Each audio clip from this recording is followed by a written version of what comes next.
Hi all welcome back to my channel. ಇದು ನಮ್ಮ ರವಿ ಅಣ್ಣ. ಮೊನ್ನೆ ಮದುವೆಗೆ ಹೋಗಿದ್ನಲ್ಲ, ಅದರಲ್ಲಿ ಒಂದಷ್ಟು ಕ್ಲಿಪ್ಪಿಂಗ್ಸ್ ಮಿಸ್ ಆಗಿತ್ತು.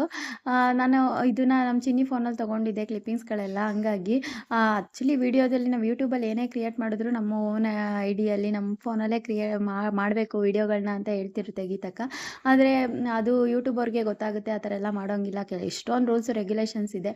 ಇದು ನಮ್ಮ ದೊಡ್ಡಮ್ಮ ನೋಡಿ ನಮ್ಮ ಅಮ್ಮನ ಥರನೇ ಕಾಣಿಸ್ತಿದ್ದಾರೆ. ಹಂಗಾಗಿ ಯೂಟ್ಯೂಬಲ್ಲಿ ನೀವೇನೇ ಮಾಡಿದ್ರು ಓನ್ ಕ್ರಿಯೇಟು ನಿಮ್ಮ ಮೊಬೈಲಲ್ಲೇ ಮಾಡಿ, ಜಾಸ್ತಿ ಬೇರೆಯವ್ರ ಮೊಬೈಲಿಂದ ವೀಡಿಯೋ ಮಾಡಿ ಹಾಕೋದ್ರಿಂದ ಪ್ರಾಬ್ಲಮ್ ಆಗುತ್ತೆ. ಇದು ನಮ್ಮ ಅಕ್ಕ ಆಕ್ಸಿಡೆಂಟ್ ಆಯಿತು ಅಂತ ಹೇಳಿದ್ನಲ್ಲ ನೋಡಿ, ಹಣೆ ಮೇಲೆ ಆಗಿಬಿಟ್ಟಿದೆ. ಯಾವ ಟೈಮಲ್ಲಿ ಏನು ಬೇಕಾದ್ರೂ ಆಗ್ಬೋದು. ಇದು ನಮ್ಮ ಅಕ್ಕ ರೂಪಕ್ಕ, ಇದು ನಮ್ಮ ಮಂಗ್ಲಕ್ಕ, ಇನ್ನೊಬ್ರು ಇದ್ದಾರೆ ನಮ್ಮ ಸುಮಿತ್ರಕ್ಕ, ಇಲ್ಲಿ ಹಿಂದೆ ಇದೆಯಲ್ಲ ನಮ್ಮ ವೆಂಕಟೇಶ್ ಮಾವ.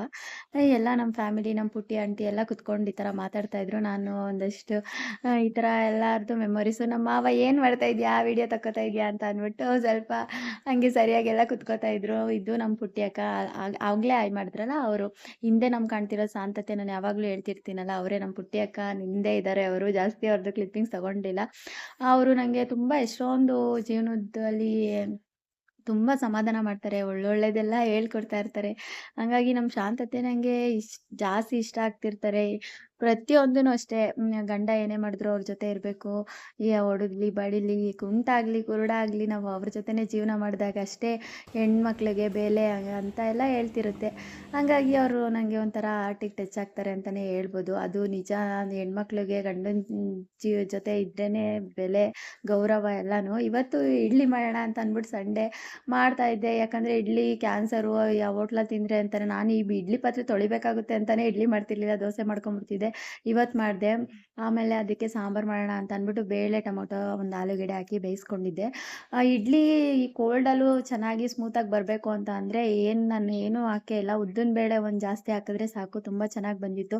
ನಮ್ಮ ಪ್ರಣೀಗಂತೂ ಹಾಲು ಅಂದರೆ ಎಷ್ಟು ಕೊಟ್ಟರು ಕುಡಿತಾನೆ, ಅವ್ನಿಗೆ ಹಾಲು ಇರಲೇಬೇಕು. ಹಂಗಾಗಿ ಈ ಬೇಳೆನೂ ಆಲೂಗೆಡ್ಡೆನೂ ಬೇಯಿಸ್ಕೊಂಡಿದ್ದಲ್ಲ, ಒಂದು ಒಗ್ಗರಣೆ ಹಾಕ್ಬಿಟ್ಟು ಒಂದೇ ಒಂದು ಸ್ಪೂನು ಸಾಂಬಾರು ಪುಡಿ ಹಾಕಿದ್ದೆ ಅಷ್ಟೇ. ಸಿಂಪಲ್ಲಾಗಿ ಬೇಗ ಬೇಗ ಆಗಬೇಕಲ್ಲ ಅಂತ ಮಾಡ್ಕೊಂಡಿದ್ದೆ. ಯಾಕಂದರೆ ನಮ್ಮ ಪಾಪು ಕಾಲು ಕೆಳಗಡೆನೇ ಇರ್ತಾನೆ, ಎಲ್ಲಿ ಬಿದ್ದೋಗ್ಬಿಡ್ತಾನೆ ಅಂತ ಭಯ. ಹಂಗಾಗಿ ಕೆಲವೊಬ್ರು ಎಷ್ಟೊಂದು ಮಾಡ್ತಿರ್ತಾರೆ, ಹಂಗೆ ಮಾಡ್ತಾರೋ ನನಗಂತೂ ಗೊತ್ತಿಲ್ಲ. ಆದರೂ ನಾನು ತಿಂಡಿ ಮಾಡಿ ಇವರಿಬ್ರಿಗೂ ಕೊಟ್ಟೆ. ನಮ್ಮ ಮನೆಯವ್ರು ಇನ್ನೂ ಬಂದಿಲ್ಲ. ಆಲ್ರೆಡಿ ತಿಂಡಿ ಟೈಮ್ ಆಗಿದೆ. ತಿಂದ್ರೋ ಇಲ್ವೋ ಕಾಲ್ ಮಾಡಿದ್ರು, ತೆಗಿತಾ ಇಲ್ಲ. ಏನು ಮಾಡೋದು, ಈ ಸಂಡೇ ಟೈಮಲ್ಲಿ ಕೆಲ್ಸಕ್ಕೆ ಹೋಗೋದು ಗಂಡಸರು ಇದ್ಬಿಟ್ರೆ ಎಲ್ಲರಿಗೂ ಬೇಜಾರು. ಒಂದು ವಾರಕ್ಕೆ ಒಂದಿನಾದರೂ ನಮ್ಮ ಜೊತೇಲಿ ಇರಬೇಕು ಅನಿಸುತ್ತೆ. ಹಾಗಾಗಿ ನನಗಂತೂ ಸಿಕ್ಕಾಪಟ್ಟೆ ಬೇಜಾರಾಯಿತು. ಇವತ್ತು ದೋಸೆ ಮಾಡಬೇಕು ಅಂತ ಇದ್ದಿದ್ದು. ಆಲೂಗಡ್ಡೆ ತೊಗೊಂಬನ್ನಿ ಅಂದರೆ ತೊಗೊಂಬರ್ತೀನಿ ಅಂದರು. ಆಲೇ 12 ಗಂಟೆ ಆಗ್ತಿದೆ, ಇನ್ನೂ ಬರಲಿಲ್ಲ. ಅದಕ್ಕೆ ನಮ್ಮ ಪ್ಲ್ಯಾನ್ ಚೇಂಜ್ ಆಗಿ ಇಡ್ಲಿ ಮಾಡಿ ಇದು ಸಾಂಬಾರು ಮಾಡಿದೆ. ಇಲ್ಲಾಂದರೆ ಇವತ್ತು ಬೆಣ್ಣೆ ದೋಸೆ ಮಾಡೋಣ ಅಂತ ಅಂದ್ಬಿಟ್ಟು ರೆಡಿಯಾಗಿದ್ದು. ಅದು ಇಡ್ಲಿ ಅಂದಿದ ತಕ್ಷಣ ಚಿನ್ನು ಜೊತೆ ರೀಲ್ಸ್ ಮಾಡಿದೆ ನೋಡಿ, ಪ್ರಾಕ್ಟೀಸ್ ಮಾಡ್ತಾಯಿದ್ವಿ. ಹಿಂಗಿತ್ತು. ನಂಗೆ ಸಾಕಾಗ್ತಿಲ್ಲ, ನಿಂಗೇನು ಕೊಡೋದು? ಹೋಗೆ ಹೋಗತ್ತೆ ಬಂತ ಎಸ್ಕೊಂಡ್ರೆ ಯಾರ್ಯಾರು ಇಡ್ಲಿ ಭಯ ಆಗುತ್ತೆ. ನಮ್ಮ ಚಿನ್ನು ಇದ್ದರೆ ಈ ಥರದ್ದೆಲ್ಲ ಮಾಡ್ತಾಯಿರ್ತೀವಿ, ತುಂಬ ಎಂಜಾಯ್ ಮಾಡ್ತೀವಿ. ಆದ್ರೂ ನಾವು ಯಾರ ಮನೆಗೆ ಹೋದ್ರೂ ನಮ್ಮ ಮನೆಗೆ ಬಂದರೆ ಏನೋ ಒಂಥರ ನೆಮ್ಮದಿ. ಕೆಲವೊಬ್ಬರು ಹಿಂದಿನ ಕಾಲದವ್ರು ಹೇಳಿದ್ದಾರೆ, ಗುಡಿಸ್ಲಾದ್ರೂ ನಮ್ಮ ಮನೆ ಏನೋ ನೆಮ್ಮದಿ, ಏನೋ ಗೊತ್ತಿಲ್ಲ, ಯಾವುದೋ ಒಂದು ಗಾದೆ ಹೇಳ್ತಾರೆ. ಅದು ಇನ್ನೊಂದು ಸಲ ನೆನಪಾದರೆ ನಾನು ಹೇಳ್ತೀನಿ. ಆ ಥರ ಅನಿಸುತ್ತೆ ನನಗೆ ಇವಾಗಂತೂ. ಇಲ್ಲಿ ಬಂದು ಅದರಲ್ಲೂ ನಮ್ಮ ಮಾಮ ಇರಲಿಲ್ಲ ಅಂತ ಅಂದ್ಬಿಟ್ಟಂತೂ ನನಗೆ ಇನ್ನೂ ಎಲ್ಲಿರೋಕ್ಕೂ ಮನಸ್ಸೇ ಇರೋಲ್ಲ. ಹಂಗಾಗಿ ನಾನು ಬೇಗ ಬಂದ್ಬಿಟ್ಟೆ. ಅವರು ಪಾಪ ಅಮ್ಮು ಚಿನ್ನು ಇಬ್ಬರೂ ಇನ್ನೂ 2 ದಿನ ಇರತ್ತೆ ಅಂತ ಇದ್ದರು.